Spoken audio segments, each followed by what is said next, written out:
গতকাল কি বলেছিলাম যে ঈদের দিনে বাইক নিয়ে ঘরে থাকুন, নিরাপদে থাকুন।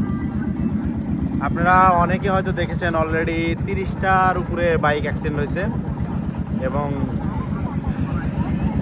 এটা একদম ন্যাশনাল নিউজ, ন্যাশনাল পত্রপত্রিকায় পাওয়া গেছে। এটা একদম ন্যাশনাল পত্রপত্রিকা যেগুলো আছে, সমকালে দেখলাম, প্রথম আলোতে দেখলাম, আবার হচ্ছে টিভি চ্যানেল আর টিভিতে দেখলাম, তারপর আরও কিছু দেখলাম। ঠিক আছে, তো এর মধ্যে বেশিরভাগই হচ্ছে অন্যের বাইক।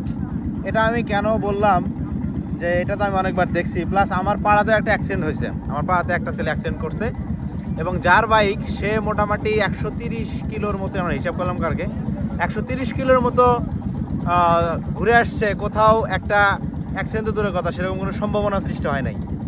কিন্তু যে ছেলেটা অ্যাক্সিডেন্ট করছে সে মাত্র 2 কিলো যাইতেছিল, 2 কিলো। তার যাওয়া আসা সব মোট 3.5 থেকে 4 কিলো হবে।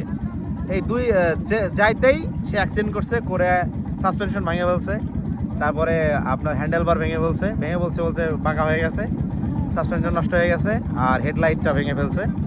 সব মিলে হয়তো ভালো কিছু খরচ হবে। তো এই জন্যই আসলে যার বাইক সে খুব একটা অ্যাক্সিডেন্ট করে না, অ্যাক্সিডেন্ট করে হচ্ছে যারা নিয়ে থাকে তারা। এই জন্য ঈদের দিন ঘরে থাকা ভালো।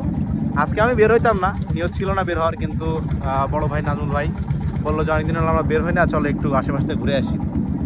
তো ধীরে স্থিরে আসলাম। খাবো গরুর মাংস ভাত।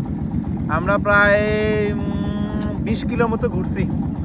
এর মধ্যে মোটামুটি 15-20টা হোটেল পাইছি, কিন্তু কোথাও কোনো প্রকারের আমরা গরুর মাংস পাইনি। শেষ পর্যন্ত একটা রেস্টুরেন্ট পাইছি এক জায়গায়, সেখানে হালকা কিছু খাওয়ার পরে আমরা এখন এই যে নৌকা নিয়ে নদীর মধ্যে দিয়ে খুব ধীরে স্থিরে, এই যে গোধূলি বেলায় বলা চলে, ধীরে স্থিরে যাচ্ছি। ভালোই লাগতেছে, হ্যাঁ আমার এটা খুব ভালো লাগে।